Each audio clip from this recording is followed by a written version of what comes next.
are here with His Excellency Sheikh Hamad bin Jassim bin Jabor Al Thani. He's a former Prime Minister of the State of Qatar. Sheikh Hamad, thank you so much for joining us. In addition to your government title, you're also a very prolific investor. So I want to start there. Give, in a quick sentence or a couple words, give me your sense of where the world stands from an economic view and from an investment view as well. Well, as you know, people say the economy change after COVID. I don't want to call it change. I think the economy after COVID accelerate the change to the new economy. And for that, there is a new kind of economy which we need to understand and listen. And right now, we cannot take the market as it is and say, well, we are in a good market or bad, because we know that the market is a flood by cash from many central banks. So I don't think there is a measure now to say that the economy is good. Of course, it's good and excellent, but all of us know it's because of the steroids being given to the economy. The main things is to see the economy from 2022 and see how it will work from there. But no doubt there is a change in economy, and there is a change of kind of what I call it a new economy, .com economy or whatever. And always we know that these economies, they merge fast, but also there will be a fast correction. Where are you putting your marginal dollar right now? Well, right now is you need to play safe, and I think play safe. The market is good. I think the market could stay good for another year or 1.5 years, but I don't see, where it goes from here. 5%, 10% is difficult. If you go even to the treasury bill, it does not give you anything. So you have to be in the market part of it. But also the market, you need also not to put your basket in the .com, what we call it, companies, or the new, internets companies, or kind of this. You need to divide it between a few sectors. And energy sectors is renewable sector is an important sector. It's merging and it will merge. But also you need to see also the financial, because the financial being hammers a lot, and I think there is a room to grow for the financial. If we are talking about the energy companies, I think the energy companies already have rallied a lot, and I don't know from here how much they will rally. I want to get through all of those things, but one that you mentioned was staying away from the hot tech companies. So I take it you're not investing in any SPACs? No, SPACs is already overdone, in my opinion. And I think when things overdone, and when you see that everybody in the SPAC, you need to be careful. I think it's been successful, but I don't know how long it could be successful from here. For that reason, you need to be careful from now on, and you need to be tactical, and you need to be also quick in taking decision to go in and out.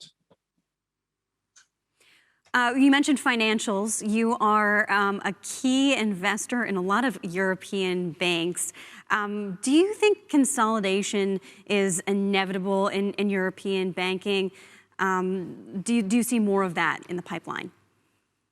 I think it should happen, because if we compare the European bank with the American banks or with the Chinese banks, we'll find that they are too small to survive by themselves. And I think merging is important between them. Is it now?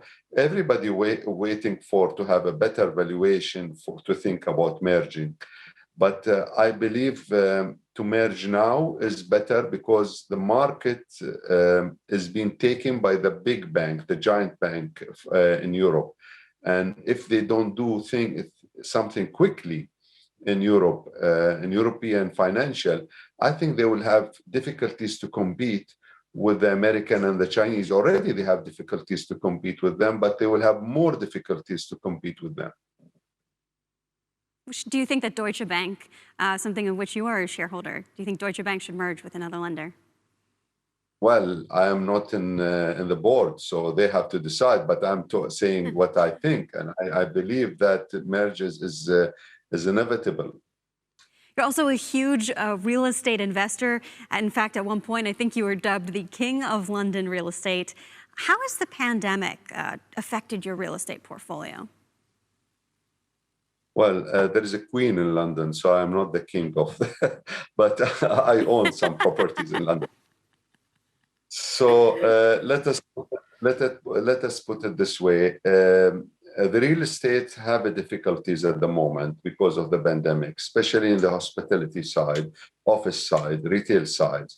And the recovery will not be easy. And because the habit of the people being changed, offices, we need to know if they are going to have the full space as it is, or they need more space per person. That will change the economic, and that will make the office building go back to where it was or better if the space per person change. That's a very important thing. And also, is all the people going back to their office, or some of them, they will be running as they run now from their home? That's another challenge. The retail challenge, especially in the consumer side and the retail sides even, challenges because of the new .com things and a new habit of the people, how they order their things, especially in the young generation. I think that one will change the economic of the retail, also because it goes ahead of itself last few years. So there is a correction, and I think it needs time. Hospitality, the hotels, I think it will go back very quickly because people is eager to go back to travel, since they are almost now 2 years with no travel. So that could come if the pandemic, control. I think that could come very quickly. But property traditionally always do good. Every 7-10 years, you can see that the price is almost double of the properties everywhere, especially if it is in the right city, in the right place. So yes, there is challenges now, but there is also outlook, a good outlook. It depends, of course, about the habit, which I mentioned of the consumer. Do you have a date for recovery back to pre-pandemic levels, do you think, in real estate in big cities in particular? First, we need to know the habit of the people.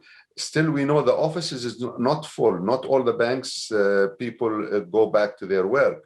We know that right now they are working with 30-40% capacity of people. If the people go back to their offices and start work, do they need more space per person? That that mean the office buildings will hold in. If they don't need a space because of the pandemic and the new situation, that mean they will have 4 or 5 years difficulties of the office and retail. Retail, I think, have more challenges because of the new, as I told you, the .com, because everybody now, consumer, you can go to any shop and order your things through your internet, and you'll get it in your house within hours. So there is, especially with the new generation, not my generation, I like to go and shop by myself. But people now, they would like things to come. But my generation, for sure. As a millennial, I can attest. I want to bring things closer to home, talk a little bit about regional politics. There have been some signs that Saudi officials and Iranian officials are trying to resolve their differences. Do you see the Gulf on a better path in terms of its relationship with Iran? Right now, no, but this is a hope that we have to see a reconciliation or really direct talk between the Iranian and the GCC. And also the GCC have to come together with one policy. I think there was some difficulties last few years. We know why.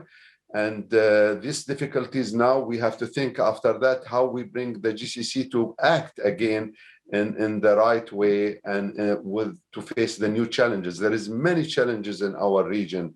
And if we don't have consolidate a GCC with one vision, with one decision in the main topics at least, then we will have many challenges, not in the political side, and in the military side and the economic side. As you know, we have a lot of new leaders in the GCC, and there is a hope in these leaders how they can. But we have more challenges for them. Situation is more difficult for them because they have to face a lot of demands from their people and a lot of challenges around them. So you need to find a way how to bring the policy together of the GCC to face all these challenges.